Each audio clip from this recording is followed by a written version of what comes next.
Gloire à Dieu. Quelqu'un dit un bon Amen. Ouvrons nos Bibles, s'il vous plaît, dans le livre de Matthieu, chapitre 22. Matthieu, chapitre 22. Et nous allons ensemble lire à partir du verset 34.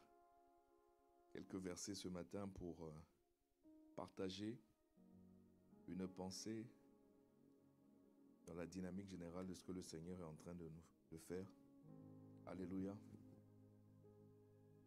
Lisons ensemble. Les pharisiens, ayant appris qu'il avait réduit au silence les sadducéens, se rassemblèrent. Alléluia. Donne la suite, s'il te plaît. Je vais tout lire, après on va commencer à... Et l'un d'eux, docteur de la loi, fit une question pour l'éprouver. Maître, quel est le plus grand commandement de la loi? Jésus lui répondit, tu aimeras le Seigneur ton Dieu de tout ton cœur, de toute ton âme et de toute ta pensée. Dans la suite, et voici, alors c'est le premier, pardon, avant de dire voici, c'est le premier et le plus grand commandement. Maintenant, il va dire, et voici, deuxième, le second qui lui est semblable, tu aimeras ton prochain comme toi-même. Alléluia. Quelqu'un dit un bon Amen. Alors, dans ce passage, le titre de notre message, pour ceux qui prennent des notes, c'est « Ce qui remplit ton cœur, c'est ce qui te conduira ». Ce qui remplit ton cœur, c'est ce qui te conduira. Donc, il y a une question sous-jacente, il y a une question derrière cela, c'est qu'est-ce qui remplit ton cœur en réalité. Alléluia. Donc, ici, pour redonner rapidement le contexte, on commence notre lecture au verset 34, où on nous parle des pharisiens, des sadducéens. Les sadducéens ont été réduits à... Les sadducéens, c'était une caste, un groupuscule parmi les juifs, parmi les religieux juifs. Il y avait plusieurs, des fois même, certains commentateurs bibliques vous parlent de sectes. Amen. Quand on vous parle des sadducéens, il y avait les zélotes, il y avait les sadducéens. Bon, bref, il y avait plusieurs groupes parmi les juifs. Et les sadducéens, ce conseil des sadducéens, mis à part le fait qu'ils étaient, versés dans les Écritures, c'est qu'eux ne croyaient pas à la résurrection des morts. Quelqu'un me suit? Ils ne croyaient pas du tout. Donc, en fait, eux, leur pierre d'achoppement, ça veut dire ce qui posait un problème pour eux par rapport à Jésus, c'est que quand Jésus parle de la résurrection, eux ne croient pas à la résurrection des morts. Quelqu'un me suit? Et on n'a pas le temps, mais si vous lisez juste les quelques versets au-dessus, ils ont essayé de tendre un piège à Jésus. Ils ont essayé de fabriquer une histoire par rapport donc à une femme mariée à un homme donc, qui n'a pas eu d'enfant et l'homme meurt. Donc la loi veut que le frère de l'homme prenne la femme et lui aussi meurt, etc. Bref, à la résurrection, à la résurrection, donc qui sera le mari de la femme? C'était ça leur problématique. Et Jésus va leur répondre, mais vous n'avez rien compris. En réalité, lorsque donc les temps seront accomplis et lorsque le Fils de l'homme reviendra, les hommes ne prendront ni femme et les femmes ne prendront point d'homme, ils seront comme les anges. By the way, si tu veux te marier, c'est maintenant qu'il faut te marier. N'attends pas que Jésus revienne pour lui dire « J'attendais que toi, tu viennes me montrer comment... » Non. Si tu veux te marier, c'est maintenant. Au ciel, il n'y a pas de mariage. En fait, au ciel, il y a un mariage, mais c'est... Bon, bref, allons doucement. Donc, tu vas voir qu'aujourd'hui, sur certains aspects, certains abords, je vais aussi te parler de mariage. Parce qu'il faut vraiment aider nos couples. Quelqu'un me dit un bon Amen. Vous savez que ça ne fait pas partie de ce que j'ai prévu de dire, mais je sens de le dire. Je sens de le dire. Si tu viens nous voir à une semaine pour dire, pasteur, je vais me marier la semaine prochaine, viens célébrer, je ne viendrai pas célébrer. Il y a des gens comme ça qui viennent nous voir un mois avant, quelques semaines avant pour dire non. Je ne sais pas. Je ne sais pas. Ou du moins, je ne sais plus. Ça ne va plus se passer comme ça. Alléluia. Bon, avant de rentrer dans le mariage, permettez que j'avance un peu. Il ne faut pas qu'un couple se sente attaqué. Il ne faut pas qu'un couple se sente démasqué, tout ça. Je n'ai rien contre vous. Voilà. Alléluia. Et donc, les Sadducéens, je reviens à mon texte. Les Sadducéens, eux, donc, on a dit que leur problématique, c'est la résurrection des morts. Et les pharisiens croient en la résurrection des morts. Les pharisiens avaient un autre problème. Les pharisiens, c'est la caste de ceux qui ont fait des études. Vous voyez, non? C'est les érudits. Ils ont fait des études, donc voilà, eux, ils estiment qu'ils maîtrisent mieux. Mais, somme toute, aucun ne vaut mieux que l'autre parce que les pharisiens aussi se sont rassemblés, vous allez rendre compte que chacun avait pour objectif de tendre un piège à Jésus. Quelqu'un me suit? Et c'est là que nous commençons nos textes. La Bible dit que les Sadducéens ayant appris que Jésus les avait réduits qui? Non, les pharisiens, pardon, ayant appris que Jésus avait réduit au silence, Jésus les avait muselés, Jésus leur avait fermé la bouche. La manière dont Jésus leur a répondu, ça leur a fermé la bouche. Les pharisiens disent, ah non, nous aussi on va prendre. Et donc ils ont fait une réunion, ils se sont rassemblés, et l'un d'entre eux, ils ont envoyé un porte-parole, et ce porte-parole pose la question à Jésus, Maître, quel est le plus grand de tous les commandements? Alléluia. Je vous amène dans Deutéronome 6, verset 4. Parce que j'ai dit que les pharisiens, eux, ils ont fait des études. Ce sont des érudits. Ils ont vraiment étudié, vraiment, ce qu'on appelle la loi. Et la loi, dans le livre de Deutéronome, Deutéronome veut dire deuxième commandement. Deutéronome, c'est deuxième loi ou deuxième commandement. C'est un livre qui a été écrit par Moïse pour un peu synthétiser tout ce que Dieu leur a dit, voilà, de tout leur parcours. Deutéronome a été, en fait, ce sont les derniers écrits de Moïse, parce qu'ils étaient sur le point de rentrer à Canaan, la terre promise. Et c'est comme si Moïse faisait un peu une répétition. C'est pour ça qu'on parle de deuxième loi. Mais c'était une synthèse de tout ce que Dieu leur avait dit. Vous allez voir que dans le livre de Deutéronome, il y a beaucoup de « tu feras, tu ne feras pas », etc., etc. Amen. Et donc Deutéronome 6, voilà, verset 4. « Écoute Israël, écoute Israël, l'Éternel notre Dieu est le seul éternel. » Quelqu'un dit Amen.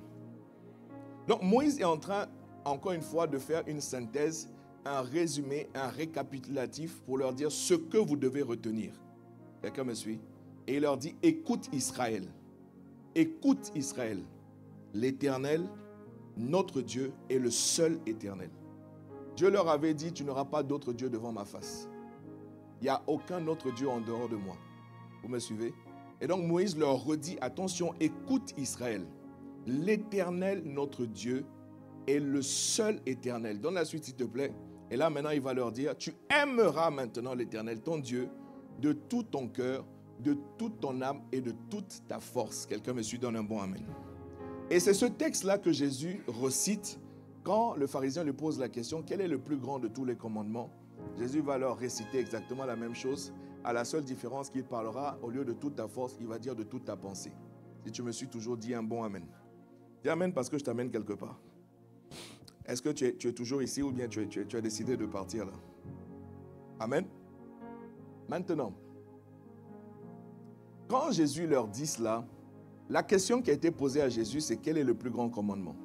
Et Jésus va dire, non seulement le plus grand, mais attention, le premier de tous les commandements, c'est tu aimeras l'Éternel, ton Dieu, de tout ton cœur, de toute ton âme et de toute ta pensée. J'aimerais que nous puissions faire un tout petit peu d'anglais ce matin. Est-ce que nous pourrons?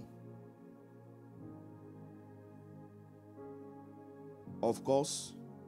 Are you sure? Dis à un voisin, nous allons faire un peu d'anglais ce matin. Non, parce que des fois, il est important d'aller dans d'autres versions, en l'occurrence dans d'autres langues. Ce monde ne parle pas français. Je ne sais pas si vous êtes au courant. Le monde ne parle pas français. Quand vous sortez de la France et de tout ce qui représente la France, vous allez découvrir que les gens ne parlent pas français. Les gens ne cherchent pas la baguette partout sur cette terre. Ouais, non? Et ce que vous allez découvrir, c'est que les gens parlent principalement l'anglais. Les gens parlent principalement. Si vous allez en Chine, les gens parlent anglais en Chine. Ouais, non? Si vous allez dans les Émirats Arabes Unis, les gens parlent anglais. À Dubaï, les gens parlent anglais. C'est-à-dire que même dans le business, même dans les aspects commerciaux dans ce monde, c'est-à-dire les plus grandes opportunités ne se trouvent pas ici en France. Et même si vous êtes en France et que vous voulez aller à un certain niveau, vous allez vous rendre compte que vous allez devoir parler anglais. On a découvert que même par rapport aux choses de Dieu, c'est bon pour toi de parler anglais. Il y a des ministres de l'Évangile qui ont écrit des choses extrêmement profondes et puissantes. Sauf que c'est écrit en anglais. Est-ce que quelqu'un me suit? Il y a des prédicateurs de feu. Ils prêchent la parole de Dieu. Sauf qu'ils prêchent en anglais. Est-ce que quelqu'un me suit? Donc faisons un peu d'anglais ce matin. Alors, s'il vous plaît, dans la version de la Bible anglaise qu'on appelle Amplified Bible. Amplified Bible. Amplified Bible, il y a deux versions. Il y a la version Classic Edition et puis il y a l'Amplified Bible. En fait, là, voilà, sans voilà, quelques révisions qui ont été faites. Donc, allons directement dans... donnez d'abord la Classic Edition. Donnez d'abord. la Classic Edition, qu'on puisse l'afficher et que nous puissions ensemble lire. Amen. J'aimerais vraiment qu'on puisse le lire, qu'on puisse voir pour que vous n'ayez pas l'impression que j'ai rajouté des choses ou que j'ai fabriqué. En fait, ce qui est écrit, c'est vraiment ce qui est dans la Bible. Alléluia. Donc, Matthieu 22, verset 34. Est-ce que vous êtes ici? Donc, on va lire comme une famille. Amen. Donc, 3, 4.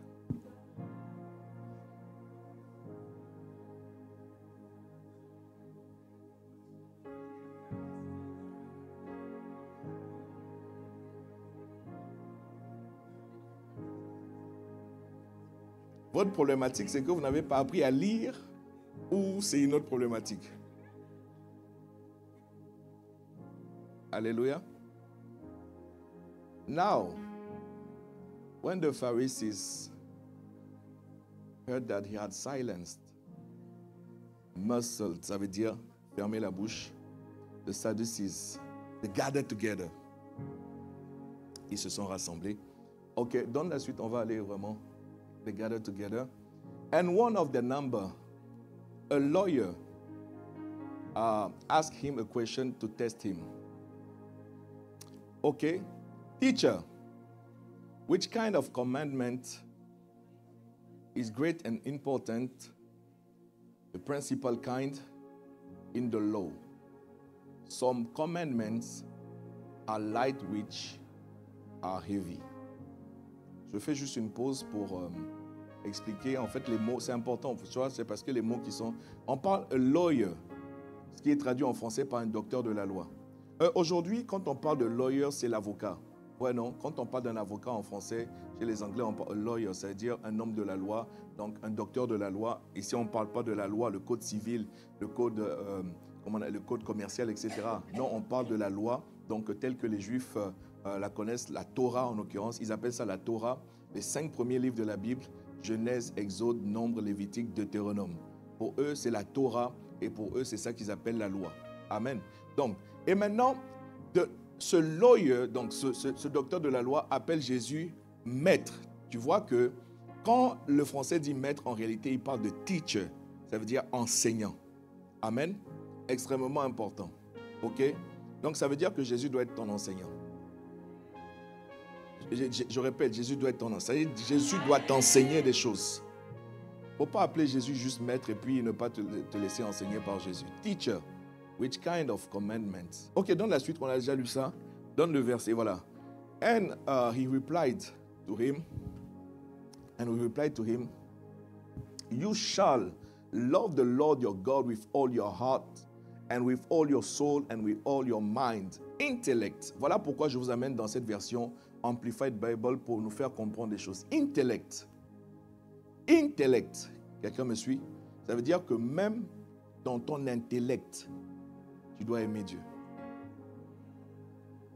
Est-ce que quelqu'un me suit? Même de manière intellectuelle, tu dois pouvoir aimer Dieu.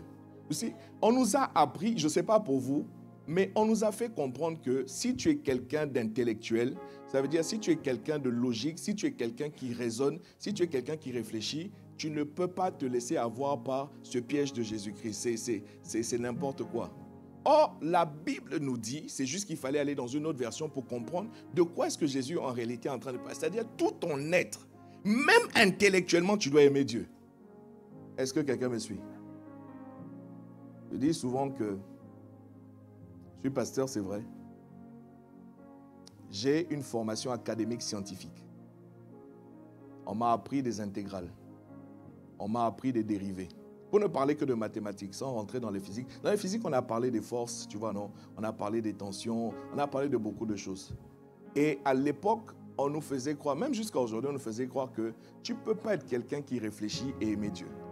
Tu ne peux pas être quelqu'un qui réfléchit et puis donc croire en Jésus-Christ. Mais j'ai découvert dans les Écritures que Jésus t'amène même de manière intellectuelle à l'aimer. Est-ce que quelqu'un me suit? En français, on traduit de toute ta pensée. Donc, dans ta pensée, dis à un voisin, dans ta pensée, il doit avoir Jésus-Christ. Dans ta pensée, il doit avoir Jésus. Ou bien, est-ce que ce n'est pas la Bible que je suis en train de dire? J'ai l'impression que vous me regardez bizarrement. Intellect, c'est écrit. C'est pour ça que j'aime bien la Amplified Bible. Tu vois, non?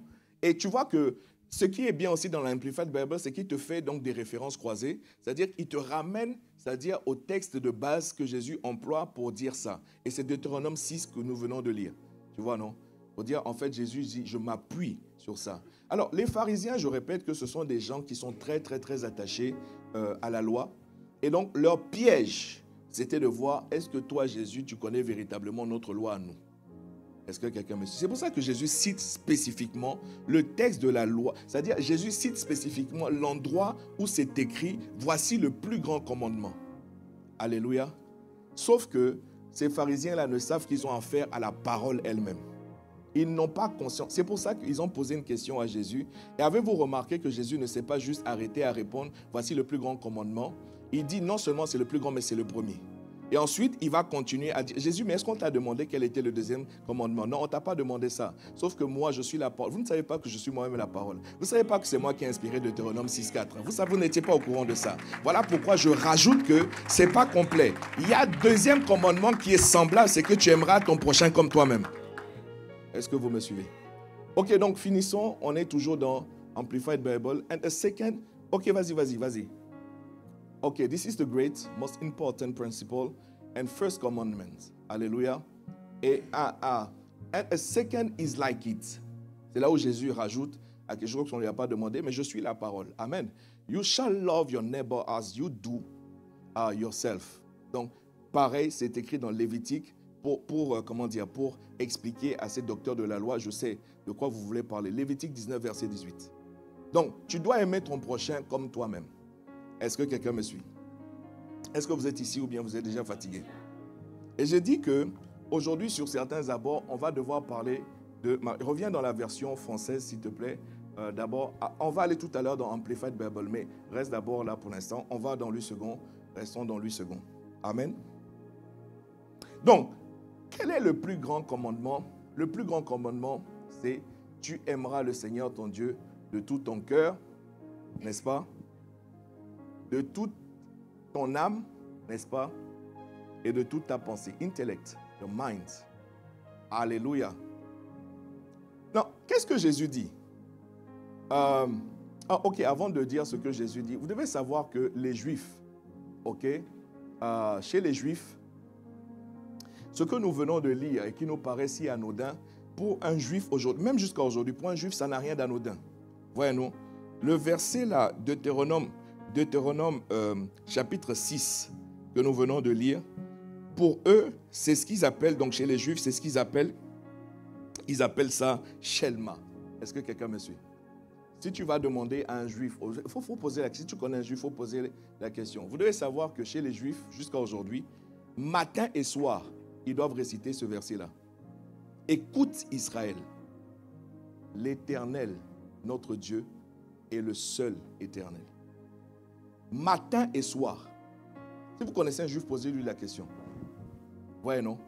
Matin et soir, ils doivent absolument réciter, je dis bien réciter cela.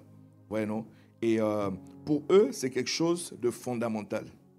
Schéma, ça s'écrit S-H-E, ça veut dire écoute. Ouais, non? Schéma, en fait, c'est quand il dit écoute Israël, ça veut dire que le verset qu'ils appellent schéma, c'est celui-là. Écoute Israël. Alléluia.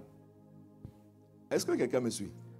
Donc, ils se réveillent le matin, ils se rappellent qu'ils doivent aimer uniquement Dieu. Avant d'aller dormir le soir, ils se rappellent qu'ils doivent aimer uniquement Dieu. Ouais, non, jusqu'à aujourd'hui. Maintenant, qu'est-ce que ce passage nous dit? Tu aimeras le Seigneur, ton Dieu, de tout ton cœur. De quoi? De quoi? Répétez avec moi, s'il vous plaît. De quoi? De tout ton cœur, non? C'est bien ce qui est écrit ou pas? Est-ce que c'est ce qui est écrit? Vous savez, nous allons à des célébrations de mariage. Et à ces célébrations de mariage, il arrive un moment où on donne la parole à monsieur le marié, à madame le marié. Est-ce que vous savez que nous célébrons des mariages où beaucoup de choses se font, mais qui ne sont pas bibliques en fait? Ouais, non? Ça n'a pas loupé la dernière fois encore qu'on a célébré un mariage. Par exemple, c'est « Vive les mariés ». Je vous donne un exemple. les choses que nous faisons dans les mariages, que nous sommes contents pour eux, il n'y a pas de problème. Et bien sûr que nous prions pour qu'ils vivent, il n'y a pas de problème. C'est tout à fait, voilà, sauf que ce n'est pas biblique. Non, bibliquement parlant, on doit dire vive le mariage, pas vive les mariés. Je répète, bibliquement parlant, on doit dire vive le mariage. Que le mariage soit honoré de tous. Il n'a jamais dit que les mariés soient honorés de tous. Or, la plupart des gens viennent pour mettre les mariés à l'honneur. Est-ce que vous êtes ici? Comme ce n'est pas un enseignement intégral sur le mariage, je ne vais pas trop rentrer dans les détails. Mais on ne devrait pas dire, même si tu es content pour les mariés, on ne devrait pas dire vive les mariés. Non, parce que si les mariés vivent longtemps et qu'ils sabotent eux-mêmes leur mariage, ce n'est pas bon. Ça veut dire qu'ils vont vivre longtemps dans un mariage chaotique, ils vont se déchirer. Je ne sais pas si vous me comprenez. Yeah. Donc, vive le mariage. Quand on fait vivre le mariage, vous allez voir que les mariés eux-mêmes vont bénéficier du mariage qui vit. Alléluia. Une des autres choses qui n'est pas biblique, et c'est là où je veux en venir, tu sais, lorsque tu donnes la parole aux mariés, à la mariée, ils sont libres de donner vraiment à un moment donné une déclaration. On leur fait répéter des choses d'abord, et puis on leur donne la parole pour dire des choses. Maintenant, l'histoire, écoutez-moi bien, hein. Donc, ça se passe le jour du mariage, et je crois que pour les plus romantiques parmi nous, ça se prolonge tous les jours. Tu vois, non? Alléluia. Maintenant, l'histoire de dire à son époux, amen, ou à son épouse, hein, je t'aime de tout mon cœur.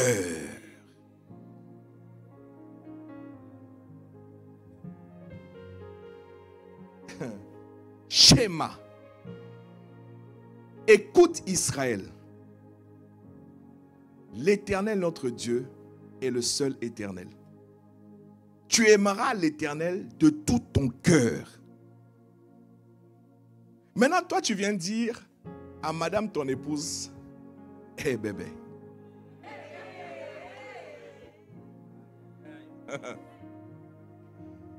C'est quoi la même? Mais non, mais on entend des choses. C'est mon rayon de soleil. Hein? Mon miel de juste. Mon doudou. Ma biche.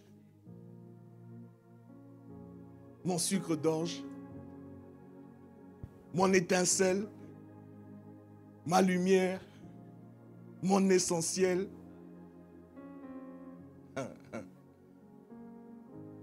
Vous savez, je crois que le must, à mon sens, de ce que j'ai entendu, c'est mon cœur.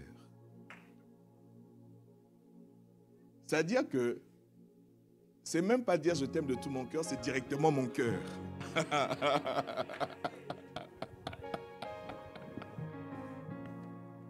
Non, vraiment, je vous demande pardon. Je me moque pas. Non, je me moque pas. Je crois qu'il est important aussi vraiment qu'on dise ces choses-là parce que, s'il vous plaît, les choses qu'on dit, la parole est extrêmement puissante. Voilà pourquoi il ne faut pas parler, tu vois, non? La Bible dit que c'est l'abondance du cœur que la bouche parle. Si ça ne remplit pas ton cœur, ne dis pas ça. Non, il ne faut pas dire. Alléluia. Il ne faut pas dire parce que c'est filmé et puis ça paraît bien. Ce jour-là, il faut que je paraisse le plus poétique possible, le plus romantique de la place, tout ça là, non, tu vois, non? C'est mon cœur. Eish.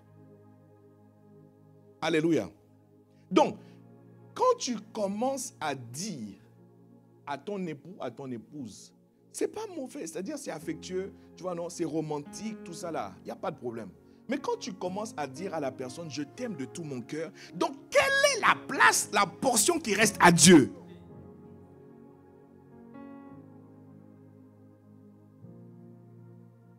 Ou alors tu as deux cœurs. Il y a un cœur qui est rempli de Dieu et puis il y a un autre cœur qui est rempli de ton époux, de ton épouse. Toi, tu as deux cœurs. C'est vrai que le cœur, on parle de ventricule gauche, ventricule droit.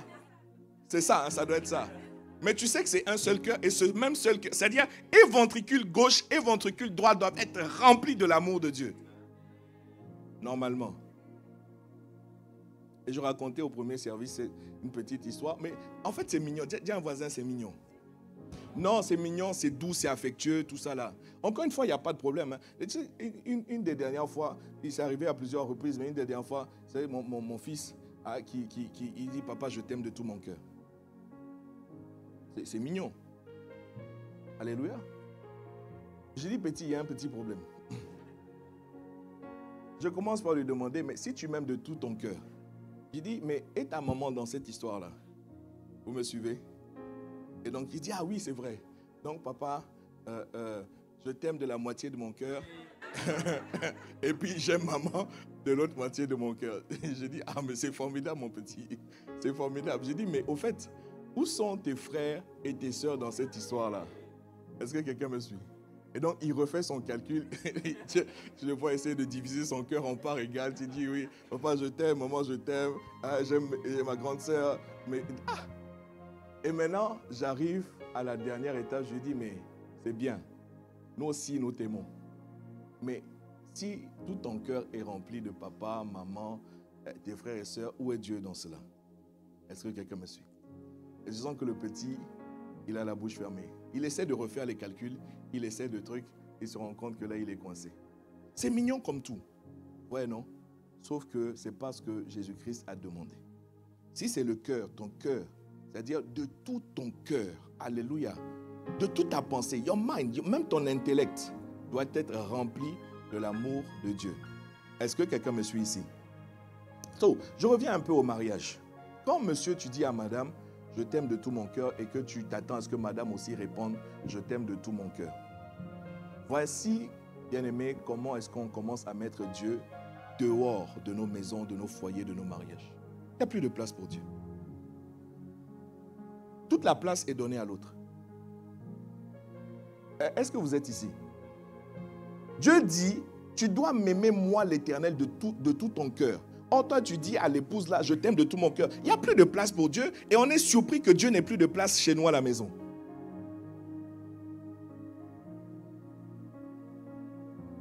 La semaine prochaine, nous partons à la retraite des couples. Yes. Partons à la retraite des couples. Donc, je ne fais que survoler. Il y a des choses que nous allons partager là-bas. Prions de tout cœur vraiment que ça aide parce que laissez-moi vraiment rappeler ici que le mariage est quelque chose de très important vis-à-vis de Dieu. Aux yeux de Dieu et dans la pensée de Dieu. Voilà pourquoi vous n'êtes pas sans savoir. Si vous ne le savez pas, sachez-le. La première fois que Jésus a opéré un miracle sur la terre, c'était lors d'un mariage. Imaginez un seul instant que vous aviez des super pouvoirs. Vous êtes Superman par exemple. Vous êtes Batman, enfin voilà, tous les comics là. Vous êtes Goldorak, j'en sais rien, enfin moi.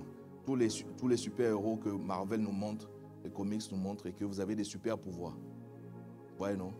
Et qu'au travers de ces super-pouvoirs-là, votre objectif, c'est de démontrer que vous êtes quelqu'un. Tu vois, non? Vous démontrez que vous êtes capable, que vous pouvez quoi. Je vous pose la question. Vous pouvez faire des choses surnaturelles. C'est-à-dire, faites un miracle, des choses, tu vois, non? Je vous pose la question. Quelle est c'est-à-dire, pour commencer, introduction de mes miracles sur la terre, qu'est-ce que vous allez faire? Réfléchissez à ça juste quelques secondes. Parmi les miracles, il y a par exemple la résurrection des morts, extraordinaire. C'est-à-dire, vous arrivez, les gens sont en train de pleurer, vous dites, oh, lève-toi. Puis la personne se lève. Les gens, oh. Les gens vont dire, homme de Dieu, man of God.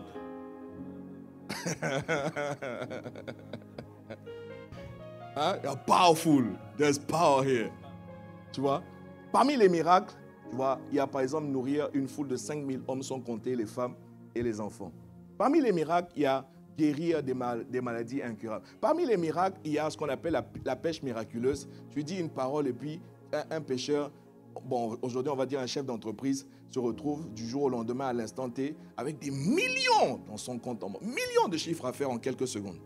Parce que toi, tu lui as donné une instruction. C'est miraculeux. Donc, je te pose la question, c'est-à-dire si tu devais opérer un tout premier miracle pour démontrer qui tu es, qu'est-ce que tu allais faire? On pose la question à un voisin et demande au voisin qu'est-ce que toi tu allais faire. Hein? Faut lui dire ce que tu aurais fait. Powerful miracle. This is powerful. Yes. Donnez-moi un peu quelques éléments de ce que votre voisin a dit. J'ai dit le premier, hein, c'est-à-dire vous êtes capable de faire des miracles. Ma question c'est quel est le premier miracle? C'est-à-dire qu'est-ce que vous auriez fait pour démontrer que vous êtes quelqu'un? Powerful miracle. Hein? Qu'est-ce que vous auriez fait? Dites-moi un peu. D'abord, vous dites quoi? Oui, pour démontrer que tu es quelqu'un, que tu es capable, quoi. On a vu des gens soulever des voitures, par exemple. Voilà, non? Pour démontrer qu'il a la force. Il soulève une seule voiture. Ou bien il tire une voiture à lui seul. Voilà, non? Mais dites-moi, vous ne parlez pas, c'est quoi? Qu'est-ce que vous auriez fait? Hein? Multiplier l'argent. There's power there. Oh yes. Multiplier l'argent. Hein? Est de ceux qui disent, un virement vient d'arriver dans ton compte en banque. Et quand tu vas vérifier, effectivement, un virement vient d'arriver. Oh yes, this is powerful. Multiplier l'argent. Yes. Quoi d'autre? Hein? Vous n'êtes pas sérieux. Vous n'êtes pas sérieux. Ah, ok, ou bien vous ne voulez pas opérer dans le miraculeux? Hein? Guérir des maladies. Waouh! C'est-à-dire, toi, tu arrives dans un hôpital, Acte 10, verset 38.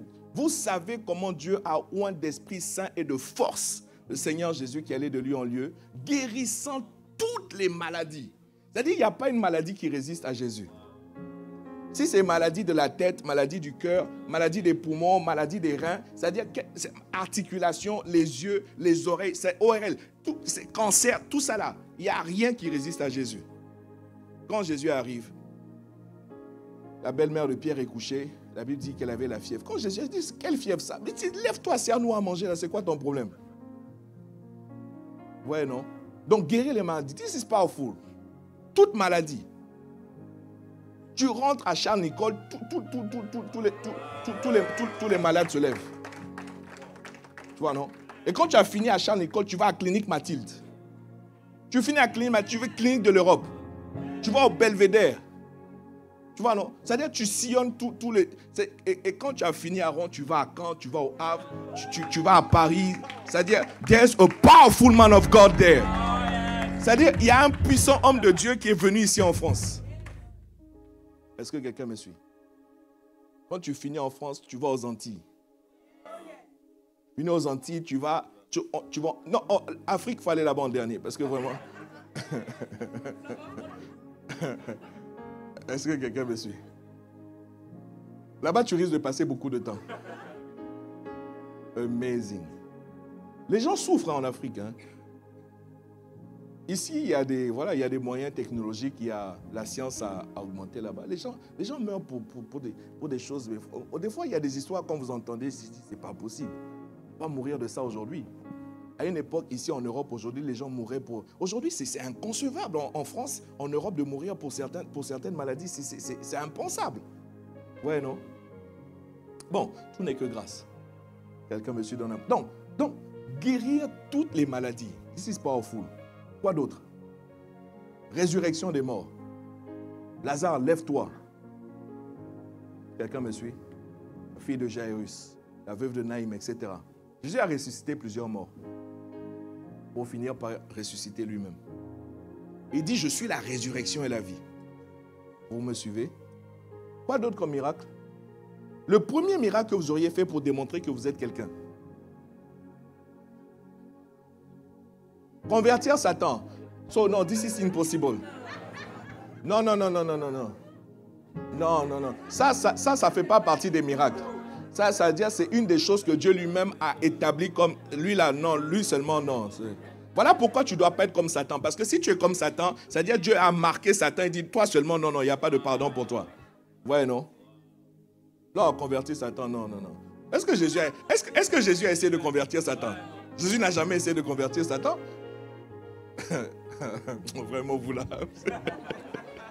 Vous êtes des comédiens, c'est pas possible. Ou bien vous ne connaissez pas les miracles, en fait.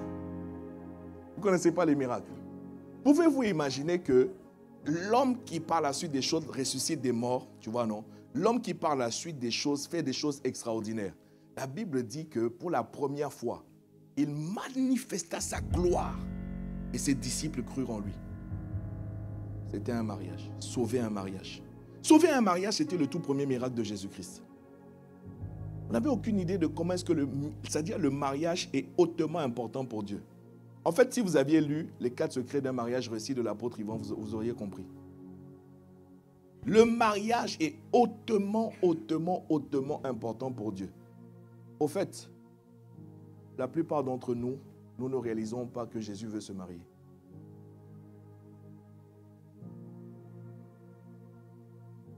Quoi? Jésus veut se marier? Mais oui, c'est son désir. C'est son désir. Et Jésus revient sur la terre pour chercher une épouse. C'est-à-dire l'objectif, quand il est venu la première fois, il a commencé par le mariage. Et quand il revient, c'est pour le mariage. Sauf que cette fois-ci, c'est son mariage à lui. Est-ce que quelqu'un me suit? C'est son mariage à lui. Il revient chercher pas une église. Il revient chercher pas des dimancheurs, comme dirait l'apôtre Yves. Il revient chercher pas des gens qui prient. Il revient chercher pas des gens qui vont à l'église. Non, il revient chercher un type d'église, une qualité de chrétien qu'on appelle épouse. Vous me suivez?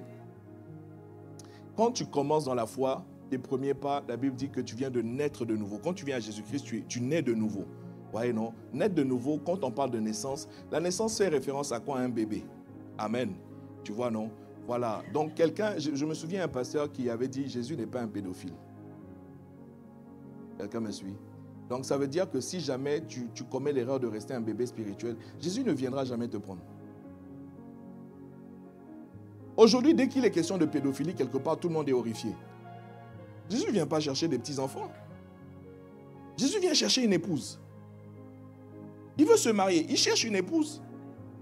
C'est pervers là de chercher des petites filles, c'est de la perversion, c'est un haut niveau de méchanceté. Il ne vient pas chercher une petite fille, il vient chercher une épouse, mature.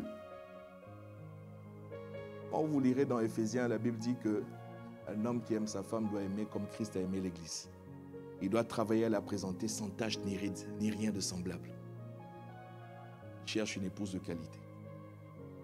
Est-ce que quelqu'un me suit? Donc, quand il dit « Tu aimeras le Seigneur ton Dieu de tout ton cœur », ça veut dire que ton cœur là, en principe, bibliquement parlant, ne doit pas être d'abord saturé de ton conjoint, de ton époux.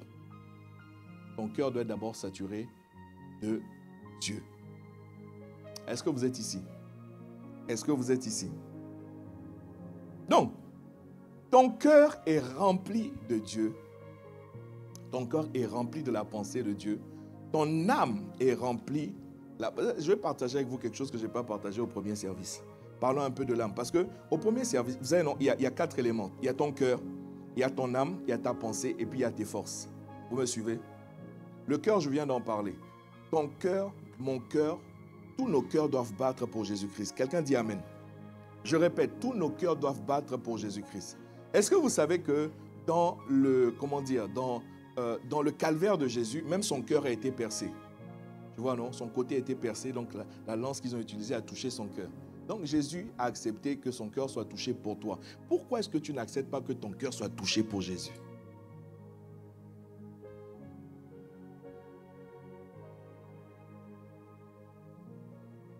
Donc, maintenant, la pensée aussi, j'en ai parlé.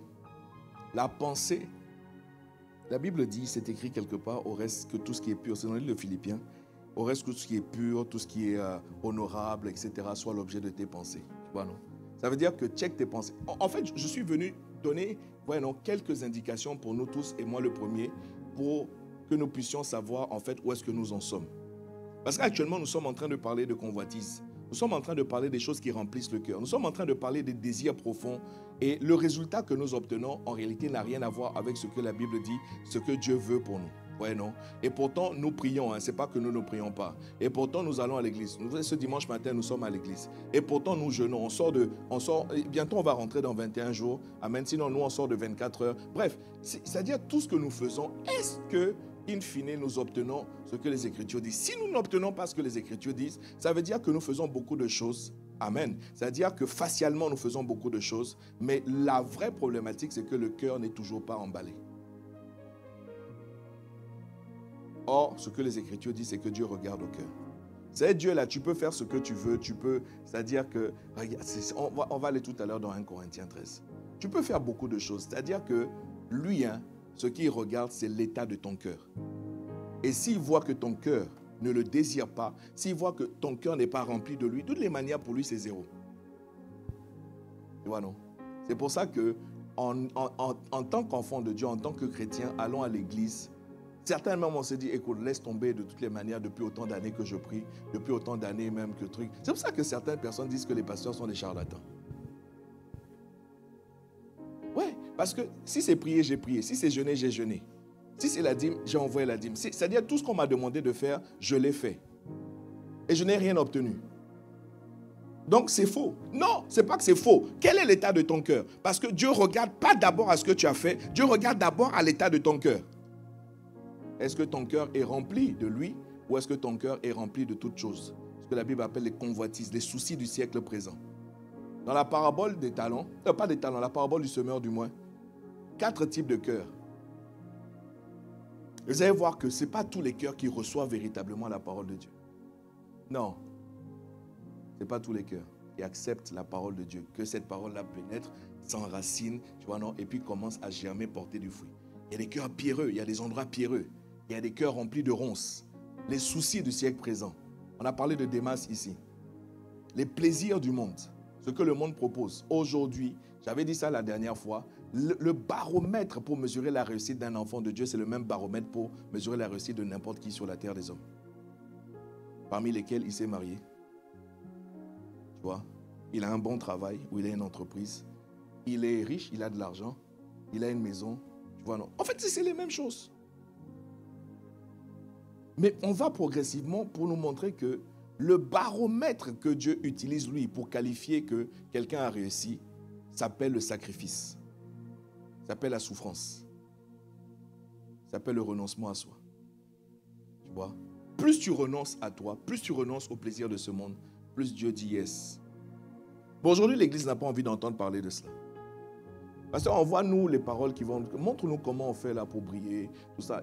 C'est-à-dire la manière dont Dieu veut que tu brilles, ce n'est pas la manière dont ce monde brille. Vous me suivez? Ah, il n'y a plus de amen. Or, l'épouse que Jésus vient chercher, c'est une épouse qui se prépare. En l'occurrence, ce n'est pas une épouse qu'on peut mélanger à toutes les épouses. Il y a épouse et épouse, il y a un voisin, il y a épouse et épouse. Épouse et épouse. Même un homme marié, c'est qu'il y a épouse et épouse. Tu vois, non? Adam a dit, voici cette fois-ci. Voilà. Vous êtes ici? Ok, maintenant, est-ce qu'on peut revenir dans la version, cette fois-ci, Amplified Bible? Revenons un peu. On n'a pas fini de faire de l'anglais, tu vois. Pas la version classique, l'Amplified Bible. Je veux montrer ici quelque chose. Vous savez ce que Jésus demande? La Bible demande à un homme marié, c'est d'aimer sa femme. Quelqu'un dit Amen. Et la manière dont la Bible nous demande à nous, les hommes, d'aimer nos femmes, la plupart des hommes ne veulent pas entendre parler de cela. Ok, avance un peu. Viens à la deuxième, quand il dit, and this is the second. This is the second, and now this is the second. C'est juste quelques versets plus tard. Mais non.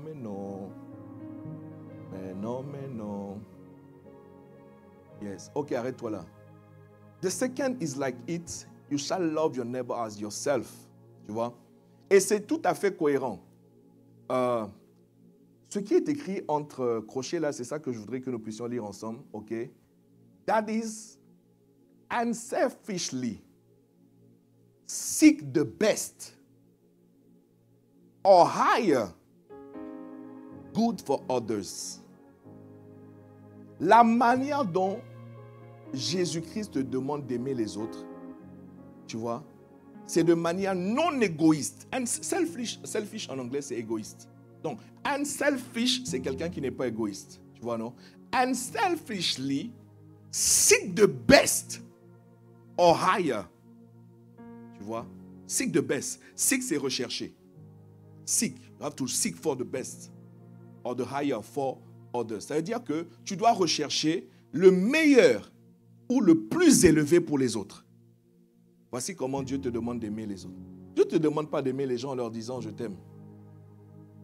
Je reviens au couple, quand tu aimes ta femme, vous savez que, écoutez, mettons-nous d'accord, quand on aime quelqu'un, Parce que pourquoi Jésus dit le plus grand est le premier des commandements? Dans les commandements, c'est tu ne tueras pas, tu ne voleras pas, toutes ces choses-là. Il y a 10 commandements que Dieu a donnés à Moïse. On parle des 10 commandements, les fameux 10 commandements. Mais dites-moi, quand tu aimes quelqu'un, est-ce que tu peux voler la personne que tu aimes? Hein? Tu dis à ton mari, je t'aime, mais je te vole. Je t'aime, je prends de l'argent dans ton compte sans que tu ne saches. Ou inversement. Mais je t'aime, hein? Sinon je suis en train de siphonner ton compte. Si tu aimes quelqu'un, est-ce que tu peux tuer cette personne? Je t'aime tellement qu'il faut que je te tue. Mon amour pour toi, vraiment, il faut que je te tue. Ne rigolez pas, parce que derrière ça, c'est-à-dire il y a des gens qui pensent qu'ils aiment tellement, c'est-à-dire ce qu'on appelle une jalousie maladive. Ils finissent effectivement par tuer leur conjoint parce qu'ils ne veulent pas. Je préfère te tuer parce que je t'aime, parce que je n'ai pas envie que tu ailles avec quelqu'un d'autre que moi. Il y a des gens qui sont morts comme ça. Tu vois. Donc, c'est-à-dire que tous les 10 commandements, c'est-à-dire si tu aimes vraiment quelqu'un, est-ce que tu peux tuer, voler? Est-ce que, si tu aimes ton voisin, est-ce que tu peux convoiter sa femme? Tu vois, non? Ok. Mettons comme indicateur de ce que lorsqu'on a du mal à aimer les autres, c'est avant tout parce qu'on a du mal à aimer Dieu. Je répète. Lorsqu'on a du mal à aimer les autres, c'est avant tout parce qu'on a du mal à aimer Dieu. Est-ce que quelqu'un me suit? Donc parle au voisin, dis-lui, toi qui as du mal à m'aimer, aujourd'hui je comprends que c'est parce que tu as du mal à aimer Dieu.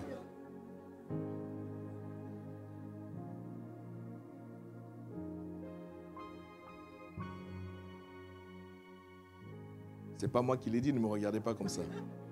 Ne m'en veuillez pas, c'est pas moi qui l'ai dit, c'est écrit, enfin je veux dire, c'est écrit noir sur blanc là en l'occurrence. Vous me suivez ou pas? So, seek for the best or higher for others. C'est pour ça que quelque part dans la Bible dit, c'est-à-dire tu dois regarder les autres comme étant supérieurs à vous. La plupart des gens regardent les autres comme inférieurs à eux. Quand deux chrétiens se rencontrent, c'est d'abord, surtout les hommes, c'est d'abord, je vais mesurer les forces. Est-ce que je suis supérieur à lui ou est-ce qu'il est supérieur à moi? Non, la Bible te dit, regarde-le de facto, quel que soit ton diplôme, quel que soit ton compte en banque, quelle que soit ta maison, quelle que soit ta fonction, quel que soit ton argent, regarde l'autre systématiquement comme s'il est meilleur, il est supérieur à toi. Alléluia. Et quand tu regardes l'autre comme étant supérieur, tu vois, il faut chercher le meilleur et le plus élevé pour l'autre. Dans la manière même dont je te dis bonjour, je cherche en fait à ce que, je ne sais pas moi, mon voisin, je ne sais pas comment tu es arrivé ce matin. Je ne sais pas quelle problématique tu as eu à la maison avant d'arriver, mais moi je veux m'assurer que la manière dont je te dis bonjour, déjà ça t'apaise, ça te fait du bien. Est-ce que quelqu'un me suit? Tu vois, non? De cette manière, c'est-à-dire, il y a des choses simples qui te prouvent que je t'aime. En fait, c'est ok, je veux en réalité que mon amour pour Dieu soit intact. Mais comme il me demande de t'aimer, donc, je vais tout faire pour que toi, c'est-à-dire au travers de moi, de mes paroles, de mes actes, même de mes pensées vis-à-vis de toi, je ne vais pas penser que tu es mauvais. L'amour ne soupçonne pas le mal. Est-ce que quelqu'un me suit?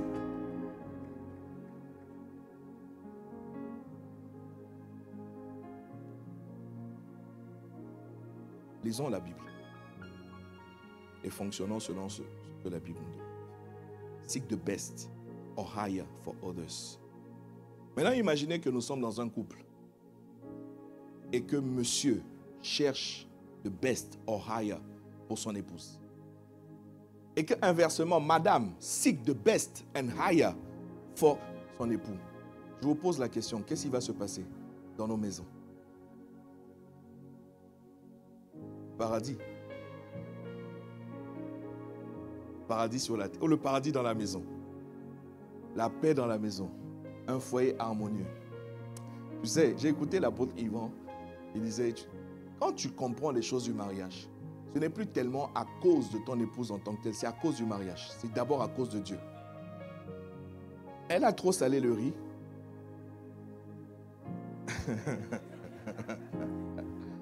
Elle a mis trop de piment, je ne sais pas. Ou bien le riz n'était pas assez cuit, j'en sais rien. Mais à cause de Dieu, je dis bien à cause de Dieu, Parce que je me souviens que je suis dans une institution divine. Je ne peux pas commencer à l'attaquer. Ça ne veut pas dire que tu ne peux pas faire de remarques. Hein. Ça ne veut pas dire que tu ne peux pas lui dire, ah, comme tu commences à dire mon cœur, dis-lui mon cœur, aujourd'hui le riz n'était pas bien cuit. Mon cœur, hein, tu vois non? Tu vois non? Toi-même tu dis mon cœur et après tu te retrouves piégé. Tu vois non? C'est difficile de dire mon cœur, le riz n'était pas bien cuit. Parce qu'une fois que tu as dit mon cœur là, elle ne s'attend pas à ce que tu lui fasses une remarque. Vous me suivez, non?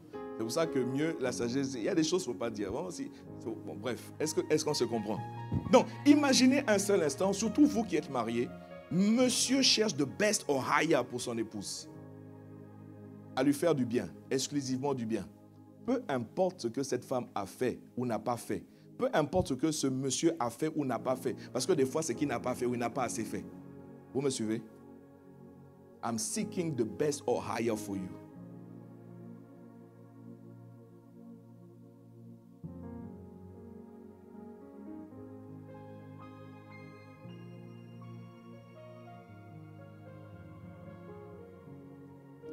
Maintenant, Jésus ira dire à l'homme marié, Marie, aimez vos femmes et ne vous aigrissez pas contre elles.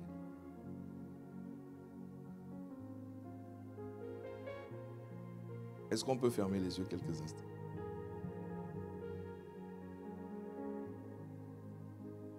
Toi qui es en train de dormir, garde tes yeux ouverts. Parce que si je te dis ferme tes yeux, c'est comme si c'est moi-même qui t'ai aidé à plonger dans ce... Non, toi qui dors déjà, garde tes yeux ouverts. C'est pas grave.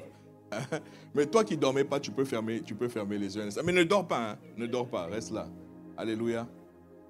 Et sacré samedi soir. Que faisons-nous le samedi soir? Tcha!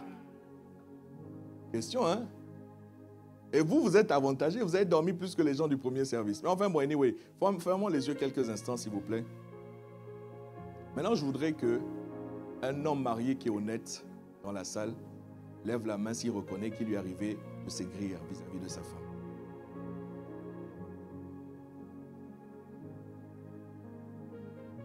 No hands. Ah, oh, les hommes mariés ne sont pas venus à ce service. Non, écoute, tu n'es pas plus sage que Jésus. Tu me suis, non?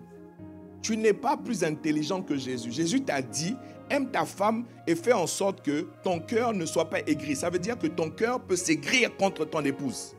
Donc ne viens pas faire l'enfant de cœur pour dire et tout, non, moi jamais je n'ai été aigri contre mon épouse. Arrête ça.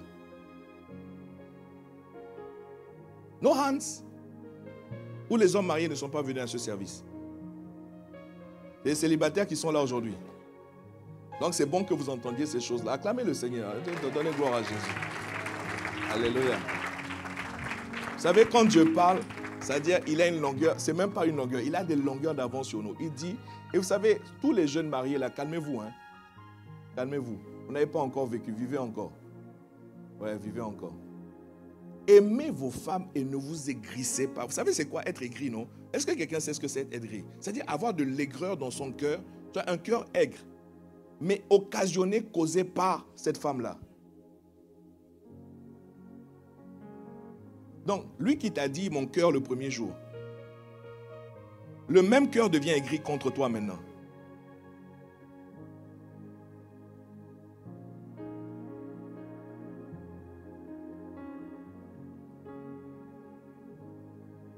Avant les premiers jours, il quitte la maison, il va au travail. À peine rentré dans la voiture, il prend son téléphone, il dit, ah, chérie, je viens de démarrer.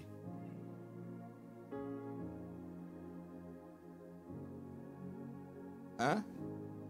C'est doux, hein? Il est sur le point d'arriver au travail, il est à 5 minutes, il t'appelle pour dire, chérie, j'arrive bientôt au travail, je pense à toi. Tu vois? À 10h, sa pause de 10h, c'est-à-dire, c'est t'appeler toi. Dès qu'il fait 5 minutes de pause, il t'envoie un message. Tu vois, non? Comment se fait-il que quelques kilomètres plus tard dans la vie ensemble, c'est-à-dire que dès qu'il voit son téléphone sonner, ou dès qu'il voit qu'un nom apparaît sur son téléphone, derrière même mon cœur s'est transformé en autre chose. Tu vois, non? Parce que si tu vois, ceux qui me connaissent, j'ai une manière d'appeler ma femme. C'est-à-dire, mon téléphone sonne, je sais que c'est ma femme qui m'appelle. Quelqu'un me suit, non? Peut-être que c'est mon doudou, mon cœur, tout ça là, voilà. Chacun a sa manière. C'est-à-dire, mon cœur même peut se changer. Comment se fait-il que ce monsieur-là, quelques kilomètres de vie commune plus tard, dès qu'il voit son téléphone sonner, il chip?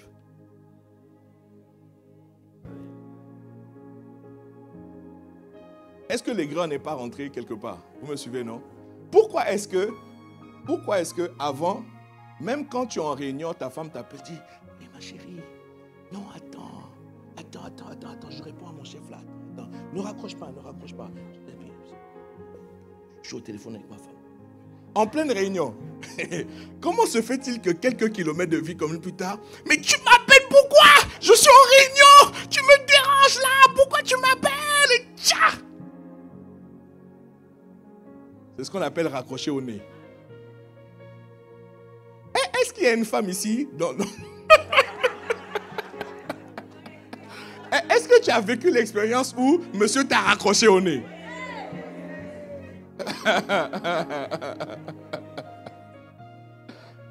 Alléluia. Ce sont les vies de la vie courante, ce sont les choses de la vie courante. C'est ce qu'on observe. C'est-à-dire qu'une fois qu'on est tous partis, on est tous venus, tu vois, on est tous venus au mariage, on a chanté, on a dansé, on a dit vive les mariés. Mais ce que vous ne savez pas, c'est ce qui se passe après dans les maisons. Ça vous ne le savez pas. C'est ce qui se passe après dans les maisons. Mais tu m'appelles pourquoi? Tu me fatigues, tu me déranges. D'ailleurs même, j'éteins mon téléphone.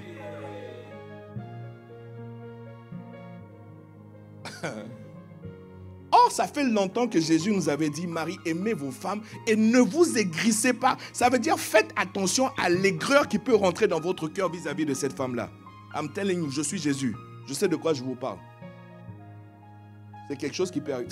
Tu sais que quand il a dit au commencement à Adam, tu mangeras, c'est-à-dire de tous les fruits, de tous les arbres, mais celui-là, ça veut dire qu'il savait qu'il pouvait manger ça. Quelqu'un me suit? Et ça n'a pas loupé, il a mangé. Donc quand il dit, monsieur, ne t'aigris pas contre ta femme, il sait que tu peux t'aigrir contre elle. Il est en train de te prévenir, dit, fais autrement, ne t'aigris pas contre elle. Alléluia. En tout cas, bon, vivez encore. Vous, c'est bon. Fairy tales. En anglais, on parle des contes de fées. Fairy tales. Vous qui vivez encore dans les contes de fées et puis trucs là. Alléluia. So, comment ça se passe en réalité? Jésus dit le plus grand commandement, c'est tu aimeras ton Dieu de tout ton cœur. Cher monsieur, chère madame, et moi-même parce que je suis dans cette affaire de mariage là, laisse que ton cœur soit d'abord rempli par Dieu. Laisse que ton cœur soit saturé par Dieu. Cette femme-là ne peut jamais, c'est-à-dire que, vous savez qu'il y a des profondeurs dans nos cœurs qu'aucune épouse, aucun époux ne pourra jamais satisfaire. Les gens se marient et puis ils comptent exclusivement sur leur épouse. Ton bien-être ne peut pas dépendre de ton époux, de ton épouse. Et de toute manière, tu as déjà essayé. Non, arrête ça. Ça veut dire qu'il y a autre chose que tu as loupé. Peut-être qu'on ne t'a pas enseigné ou que tu n'as pas voulu lire dans la Bible. Et tu aimeras le Seigneur, ton Dieu, de tout ton cœur. C'est d'abord Dieu. Ce n'est pas d'abord madame. Voilà pourquoi ne trouvez pas ça étrange. C'est l'expérience aussi qui fait que vous allez entendre certains prédicateurs vous dire le matin quand je me lève, ce n'est pas d'abord bonjour chérie, c'est d'abord bonjour Saint-Esprit. Ah oui, ça ce sont des gens expérimentés. Ça c'est la sagesse. C'est la sagesse. C'est d'abord bonjour Saint-Esprit. Bisous après. Bonjour Saint-Esprit d'abord. Qui est fou? Laisse que ton cœur soit rempli, saturé de Dieu. Et ce que j'ai découvert, que je voudrais partager avec vous rapidement, je vois que mon temps est en train de diminuer dangereusement là-bas.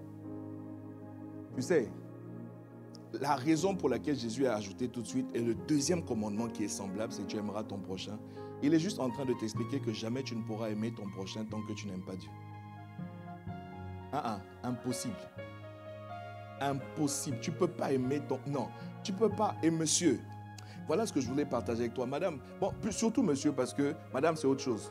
Si ce matin, on est en train de parler de monsieur, puisque Jésus dit, la Bible dit, Marie, aimez vos femmes, comme Christ a aimé l'Église, tu vois, non? Et quand Christ a aimé l'Église, il s'est sacrifié pour elle, etc. La manière dont la Bible nous demande d'aimer vraiment notre épouse, la plupart des hommes n'aiment pas ça. D'ailleurs, même si tu veux savoir c'est quoi l'amour, mesurer, c'est-à-dire que, tu sais qu'il y a une différence entre, tu vois, c'est juste le français. Le problème du français, c'est le même mot qui est utilisé, tu vois. Tu vois, quand tu dis j'aime le poulet. J'aime le poulet. Combien d'entre vous aimez le poulet? Levez la main. Si vous aimez le poulet, levez la main. Fried chicken, KFC, papaye, Nandos, chicken wings, poulet fermier, poulet bicyclette. Ah, il y a quoi encore? Poulet braisé. Poulet maillot. Poulet DG. Yeah, poulet DG. Il y a quoi encore? Hein? Poulet rôti, poulet rôti. Poulet yassa. Poulet yassa, yeah. Il y a quoi d'autre? Poulet choukouya. Waouh. Poulet kedjenou. Waouh. Vous voyez que les poulets... Les gens aiment le poulet. Non, mais vraiment, les gens aiment le poulet, c'est terrible ça. Le poulet, c'est la base. Le poulet, c'est la base. Même Dieu, quand le peuple a dit on a faim, il a envoyé des cailles. Les cailles, c'est la famille des poulets. Même Dieu est au courant de cette affaire. C'est-à-dire que dès qu'on lui dit j'ai faim, c'est des poulets qu'il envoie. Et les gens aiment le poulet. Alléluia. Maintenant, toi, tu dis j'aime le poulet et tu dis j'aime aussi ma femme. Ah! J'aime le poulet. Madame, je t'aime. Mais fais-moi manger le poulet parce que j'aime le poulet. Hein? Mais nous tous ici, nous sommes sans savoir que... Nous ne sommes pas sans savoir plutôt que quand quelqu'un dit j'aime le poulet, son amour envers le poulet n'a jamais l'intention sick de baisse or high for le poulet. Jamais. Quelqu'un me suit? Quand quelqu'un dit j'aime le poulet, ses intentions envers le poulet sont des intentions funèbres, néfastes, dangereuses. C'est pour faire du mal au poulet. Oui ou non? Donc, monsieur, quand tu dis j'aime ma femme, quelles sont tes intentions à l'égard vraiment de cette dame-là? Est-ce que tu veux la blesser? Est-ce que tu veux lui faire du mal? Tu dis au poulet, je vais te déchirer, madame, je vais te déchirer. Hey! L'amour dont les Écritures parlent, c'est en fait, il n'y a que Dieu qui peut aimer comme ça. Honnêtement, hein? Un amour, c'est-à-dire que, tu vois, non, qui pardonne tout, qui croit tout. 1 Corinthiens 13 disait, qui ne soupçonne pas le mal, tu vois, non, qui pardonne tout. Hey!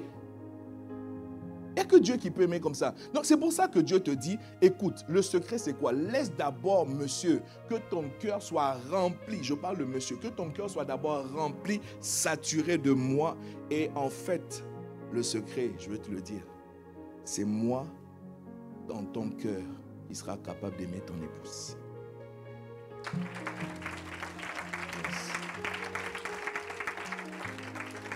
Si c'est toi, tu risques d'être aigri vis-à-vis d'elle. Laisse que moi je remplisse ton cœur. Et moi je vais aimer ton épouse. Au travers de toi. Suivez. La femme étant le premier voisin de l'homme. C'est pour ça ensuite qu'il parle. C'est-à-dire si tu veux aimer ton voisin, il faut d'abord que tu aimes Dieu. Si tu veux vraiment aimer ton voisin. Donc, sachons aujourd'hui que une des raisons pour lesquelles on a du mal à aimer notre voisin, on a beau venir à l'église, s'asseoir ensemble, tout ça, faire beaucoup de choses ensemble. Mais si jusqu'à aujourd'hui tu as du mal à aimer les autres, c'est en fait, c'est juste, tu vois, non, c'est un signal, tu vois, c'est un indicateur pour te dire que ton amour pour Dieu n'a pas atteint un certain niveau. Parce que Dieu lui aime. Dieu aime même ses ennemis. Il dit aimez vos ennemis. Non, en fait, la définition de Dieu, c'est l'amour. Donc quand tu as du mal à aimer, c'est qu'il n'y a pas assez de Dieu en toi. On se comprend? Vous êtes ici, vous êtes rentré chez vous. C'est juste une indication, hein. C'est pas pour, comme disait l'autre, il ne faut pas fâcher. Bon, nous s'amuser pas, on ne s'amuse pas, mais tu vois, non, c'est juste une indication. Si j'aime pas assez les autres, c'est qu'il n'y a pas assez de Dieu en moi. C'est juste une indication. Alléluia. Maintenant,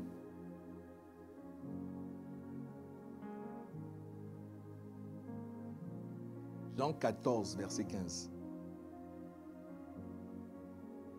Ça veut dire quoi aimer Dieu? En quoi consiste l'amour de Dieu? Jean 14, verset 15, ici nous révèle... Non, verset 15. Verset 15. Verset 15. Voilà, je veux juste celui-là. Juste celui-là. Si vous m'aimez, gardez mes commandements. Pour moi, Dieu, vous savez que Dieu peut qualifier, si nous l'aimons véritablement, non pas ce que nous nous croyons. Certains pensent que, tu vois, le fait de chanter, le fait tu vois, de louer, le fait de danser, c'est prouver qu'on aime Dieu. C'est faux, hein? Il y a des gens, ils aiment juste danser. Donc, qu'ils dansent en boîte de nuit ou qu'ils dansent à l'église, c'est la même chose. C'est pour ça que certaines personnes ont du mal, tu vois, non, avec les cantiques anciens. Tu vois dans les églises, trucs. la jeune génération dit, oh non, c'est pour les vieux, c'est trop lent, etc. On voit le rythme, nous on veut le rythme, on voit le zouglou, on voit le coupé décalé, on voit le makossa, on voit ceci, on voit cela, parce qu'on veut bouger. C'est-à-dire que ta danse là, est-ce que c'est vraiment parce que tu aimes Dieu ou parce que tu aimes danser? C'est pour ça que Dieu n'est pas impressionné en réalité par nos danses. David a dansé devant Dieu et Dieu a agréé ça parce que Dieu savait que David, dans le cœur de David, il y avait de l'amour pour lui. Vous me suivez? Non pas qu'il ne faut pas que tu danses. C'est-à-dire crier, pousse un cri de joie, tout ça, c'est formidable. Si tu n'aimes pas Dieu en réalité, vraiment dans ton cœur, c'est pas, Dieu ne va pas agréer cela. Dieu ne va pas agréer cela. Donc, Jean 14, verset 15, si vous m'aimez, gardez mes commandements. Une autre manière dont Jésus-Christ peut qualifier si tu l'aimes véritablement, c'est la conversation qu'il a eue avec Pierre. Vous savez que quand Jésus est mort, il y avait au préalable une petite discussion entre lui et Pierre lui dit, jamais je ne vais t'abandonner, jamais tout ça là. Jésus dit, avant que le coq ne chante aujourd'hui, tu m'auras renié 3 fois. Et c'est ce qui s'est passé. Pierre dit, non, moi, tous les autres peuvent t'abandonner, mais moi, jamais, jamais, jamais. Et Jésus lui dit, avant que le coq chante aujourd'hui, 3 fois de suite, tu vas me renier. C'est ce qui s'est passé. Donc, quand Jésus meurt, Jésus ressuscite. La Bible dit que Jésus est retourné voir Pierre. Pierre avait rétrogradé, il était retourné à la pêche. Toi, tu es censé maintenant devenir un pêcheur d'hommes et tu es retourné à la pêche aux poissons. Tu es retourné en arrière, Pierre. Reviens. Tu es retourné en arrière, reviens. C'est ça que Jésus voulait faire. Hein? Tous ceux qui ont fait des pas en arrière, Jésus veut vous ramener en avant. Alléluia. Ah, il est comme ça. Il ne va jamais t'abandonner. Jamais, jamais, jamais, jamais. Et donc, voici la conversation entre Jésus et Pierre. Pierre, m'aimes-tu? Fils de Jonas, m'aimes-tu? Pierre dit, je t'aime. Jésus dit, si tu m'aimes, paie mes brebis. Ça veut dire, prends soin de mes brebis. Mes brebis, c'est mon peuple. Prends soin de ceux que je t'ai confiés. Une des manières dont Dieu, c'est-à-dire peut mesurer si nous l'aimons véritablement, c'est notre capacité à prendre soin de ceux qui nous confient. Donc, par conséquent, chaque fois que quelqu'un t'est confié, d'une manière ou d'une autre, et que tu négliges cette personne, tu es juste en train de prouver que tu n'aimes pas Dieu.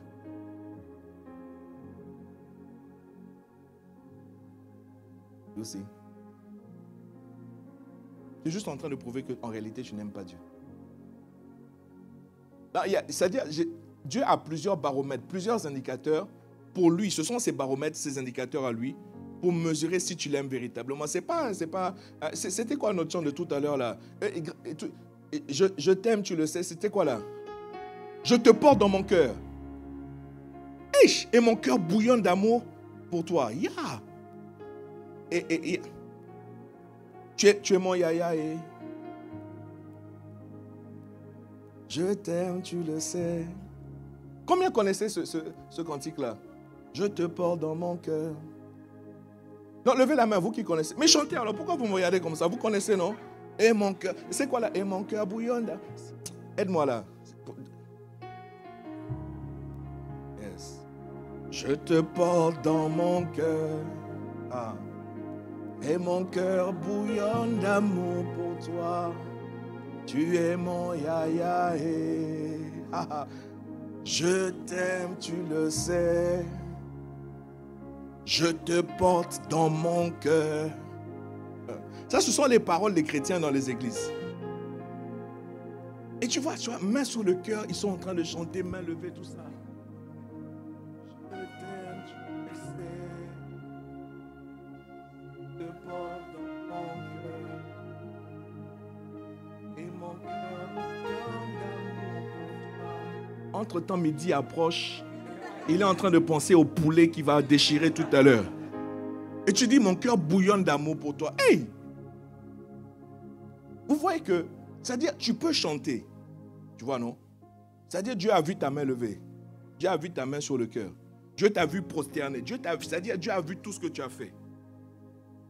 Simon, fils de Jonas, m'aimes-tu? Paie mes brebis. Entre-temps, il y a quelqu'un qui t'a été confié. Si on te pose aujourd'hui la question, qu'est-ce que la personne est devenue? Et l'autre indicateur, c'est ça qui nous intéresse. Si vous m'aimez, gardez mes commandements. Si je te pose aujourd'hui la question triviale, Jean 3,16, récite Jean 3,16, sans balbutier, sans regarder tes notes, sans regarder tout ça. Matthieu 6,33. Hein? Marc 16,16.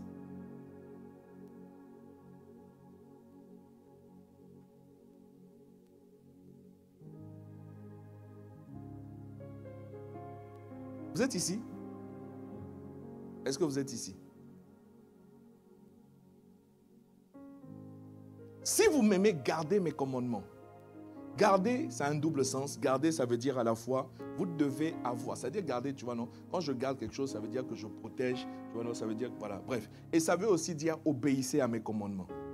La preuve, allons dans 1 Jean 5 là, il dit que l'amour de Dieu consiste à garder ses commandements. L'amour, c'est-à-dire pour Dieu, tu prouves que tu aimes Dieu quand tu gardes ses commandements. Quand tu gardes ses commandements, c'est là que tu prouves que tu aimes Dieu. Tu peux chanter je t'aime, tu le sais. Et tu sais, quand tu dis je t'aime, tu le sais, lui te regarde et se dit mais vraiment.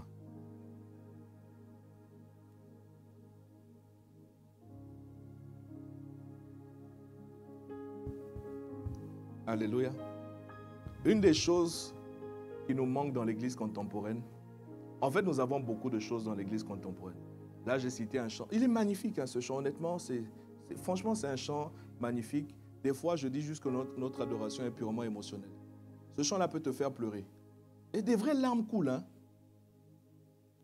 Non, sérieux, des vraies larmes coulent. Et tu es sérieux, c'est-à-dire tu es sincère en fait.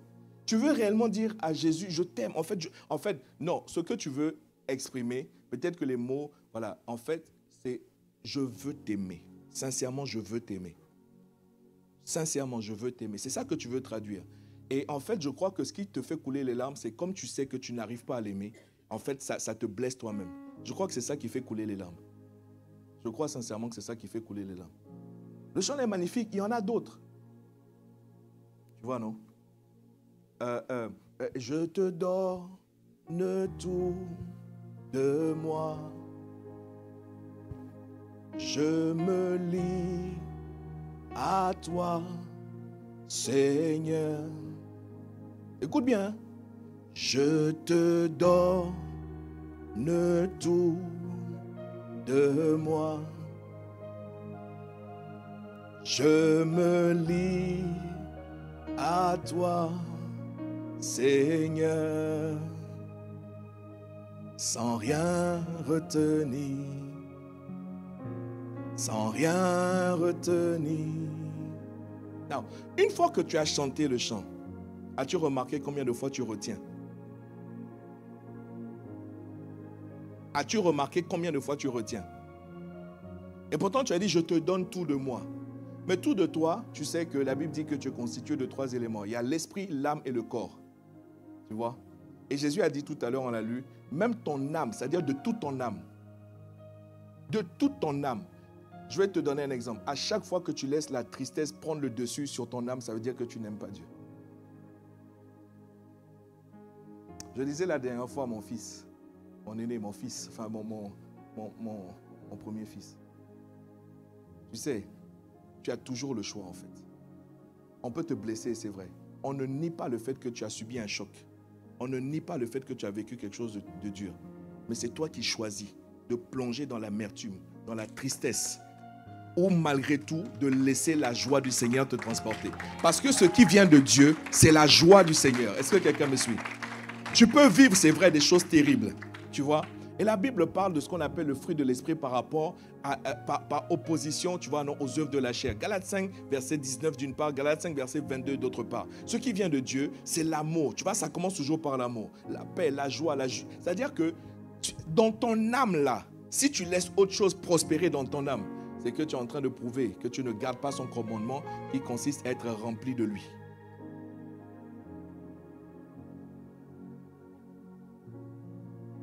On est en train de... ok, permettez que on va progressivement atterrir. Je sais que quelqu'un est fâché. Donc, je dis juste ces choses-là dans la pensée et dans l'unité d'esprit avec ce que le Seigneur dit par la bouche de son serviteur. Parce qu'encore une fois, Jésus-Christ revient. Il ne revient pas pour des enfants. Il ne revient pas pour des gens qui chantent. Il revient pour une épouse. Une épouse à un certain niveau de maturité. Une épouse s'est préparée. Une épouse s'est ajustée. Est-ce que quelqu'un me suit?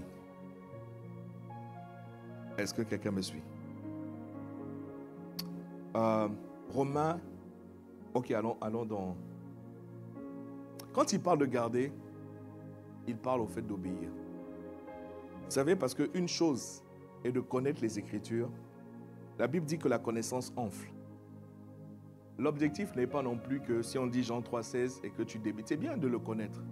Mais encore faut-il comprendre les profondeurs de Jean 3,16. Vous savez que j'ai découvert que la plupart des chrétiens ne savent pas ce qui est écrit dans Jean 3,16. Hein. La plupart des chrétiens. Je suis allé au Havre, j'ai parlé de ça, ils avaient attrapé leur tête. Je suis allé à Évreux, j'ai parlé de ça, ils ont attrapé leur tête. Je n'ai pas encore parlé de ça ici à Rome. La plupart des chrétiens, même tu cites Jean 3,16, tu ne comprends rien de ce que Jean 3,16 veut dire. Alléluia. Donc, une chose est de connaître le passage biblique et de pouvoir le réciter. Une autre chose, parce que la Bible dit, vous êtes heureux si vous savez ces choses pourvu que vous les mettiez en application. Une autre chose donc est d'obéir. Une autre chose est d'obéir.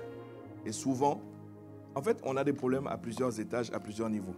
Parce que même quand tu connais, il faut encore que tu obéisses. Et souvent, l'obéissance est véritablement la pierre d'achoppement de plusieurs. Monsieur M là, elle a déconné, tu dois l'aimer. Tu as signé pour l'aimer. Madame, respecte-le. Il n'est pas respectable, mais tu dois le respecter. Tu as signé pour le respecter, donc respecte-le. Honore-le. Fais en sorte que cet homme-là soit toujours. La Bible parle de la femme vertueuse. La Bible dit au sujet de son mari, et son mari était loué aux portes de la ville. C'était à cause de cette femme-là. Ça veut dire la manière dont cette femme traitait son mari.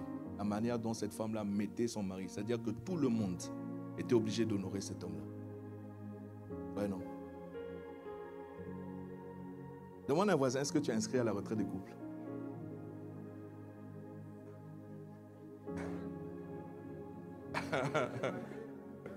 Hein? Et qu'est-ce qu'il t'a répondu?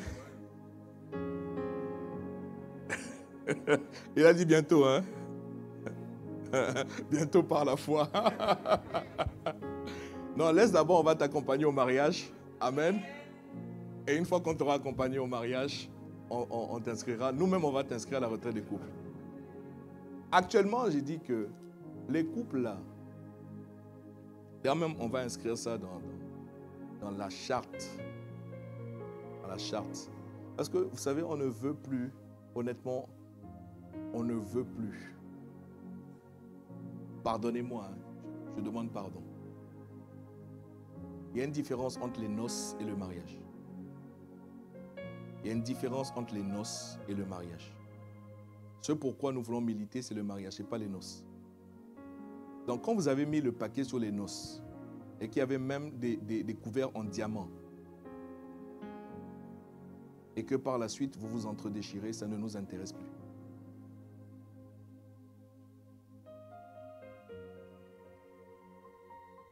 I'm sorry. Notre mandat est de vous préparer à être agréable à Dieu, pas agréable aux hommes. Pas pour prouver que vous êtes capable ou bien quoi que ce soit. Non. Si on vient à votre mariage, aux noces, et qu'il y a de l'eau à boire, on va boire volontiers l'eau. Et que par la suite, on voit que ça tient la route, on va se réjouir. Quelqu'un me suit, donne un bon amen. Romains chapitre 5.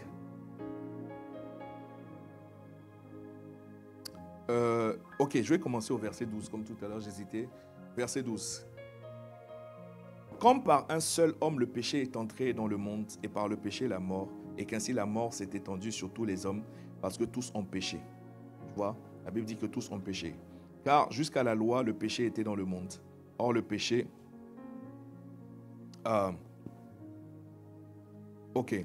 Or, le péché, la Bible dit, car jusque-là, je reviens au verset 13, jusqu'à la loi, le péché était dans le monde. Or, le péché n'est pas imputé quand il n'y a point de loi. Cependant, la mort a régné depuis Adam jusqu'à Moïse, même sur ceux qui n'avaient pas péché, pour une transgression semblable à celle d'Adam, lequel est la figure de celui qui devait mourir. Mais il n'en est pas du don gratuit comme de l'offense, car si par l'offense d'un seul, il en est beaucoup qui sont morts, à plus forte raison, la grâce de Dieu et le don de la grâce venant d'un seul homme, Jésus-Christ, ont-ils été abondamment répandus sur beaucoup.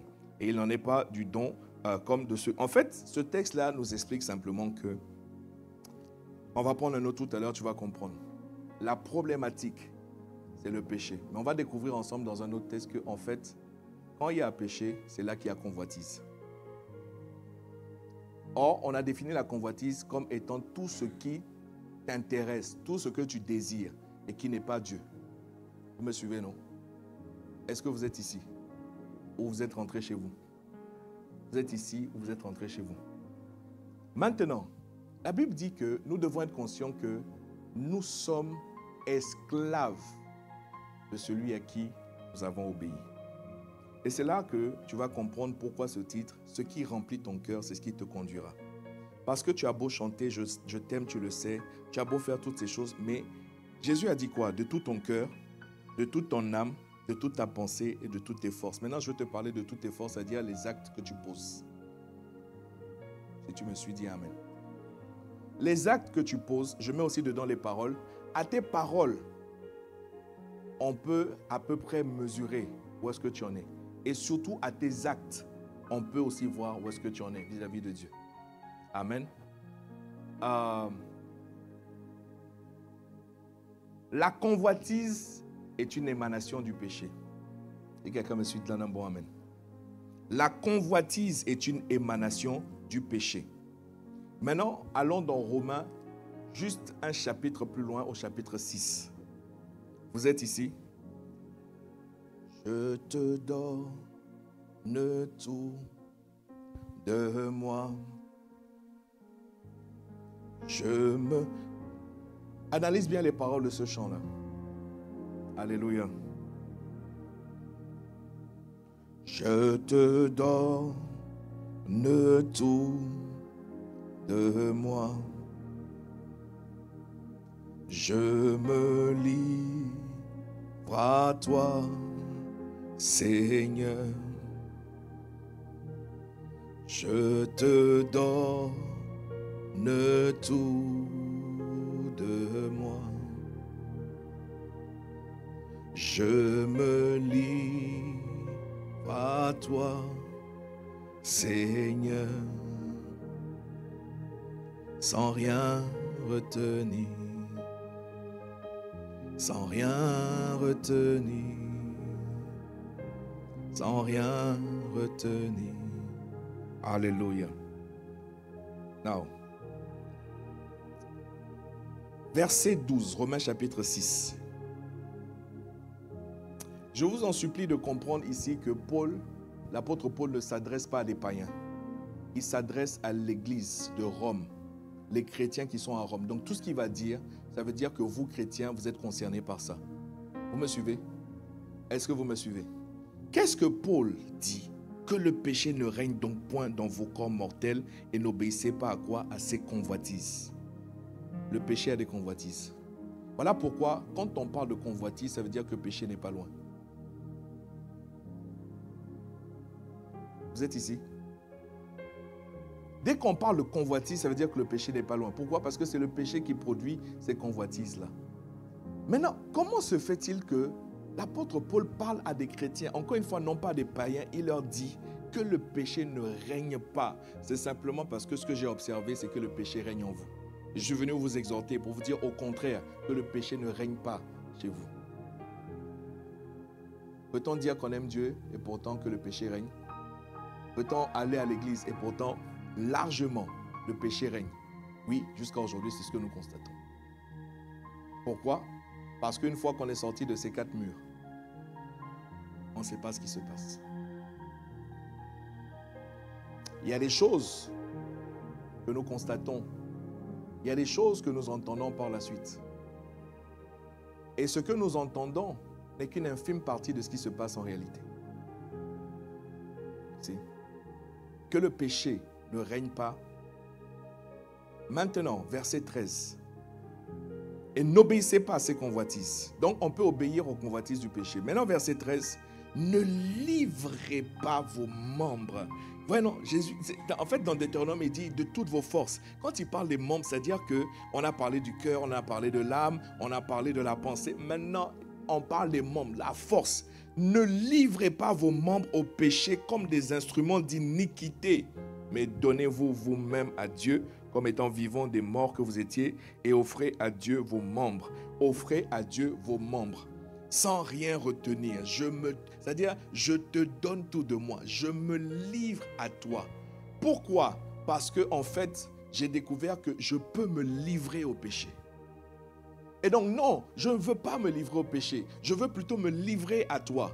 Je veux plutôt tout te donner à toi. Est-ce que quelqu'un me suit? Je veux te donner le meilleur, c'est-à-dire ma vigueur, les meilleures années de ma vie, les années où je suis au top niveau de ma force. Je veux te donner, ça c'est pour les jeunes prodiges, je veux te donner le meilleur, c'est-à-dire la partie où je suis vraiment en force, parce que je sais que le temps avançant, mes forces vont commencer à diminuer. Ce n'est pas lorsque je n'aurai plus de force que je vais chercher à servir Dieu. Est-ce que vous me suivez? Alléluia. Et offrez à Dieu vos membres comme des instruments de justice. Car le péché n'aura point de pouvoir sur vous, puisque vous êtes non sous la loi, mais sous la grâce. Quoi donc? Pécherions-nous parce que nous sommes non sous la loi, mais sous la grâce? Loin de là. Loin de là. Tu n'as pas compris la grâce. Non, ce n'est pas ça la grâce. Ne savez-vous pas qu'en vous livrant à quelqu'un comme esclave pour lui obéir, vous êtes esclave de celui à qui vous obéissez? À vous de choisir. Soit du péché qui conduit à la mort, soit de l'obéissance qui conduit à la justice. Voilà pourquoi je te dis, ce qui te remplit, c'est ce qui te conduit. La conduite de ta vie ne fait jamais que prouver ce qui remplit ton cœur. Yes. Tu peux être chrétien, tu peux aller à l'église. Les actes que tu poses sont une excellente indication de ce qui te remplit. C'est un choix à chacun d'entre nous. Il parle à des chrétiens, il ne parle pas à des païens. Il ne parle pas à des païens, il parle à des chrétiens.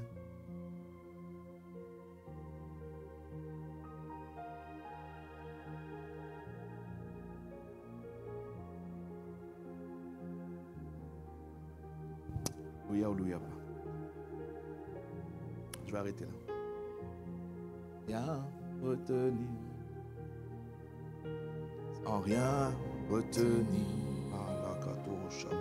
Sans rien retenir. Sans rien, sans rien. Sans rien retenir. Non, non, non, non. Sans rien retenir. Je te donne. Je te donne Tout mon cœur, de moi. mon âme, ma pensée, mes forces. Seigneur, ce matin,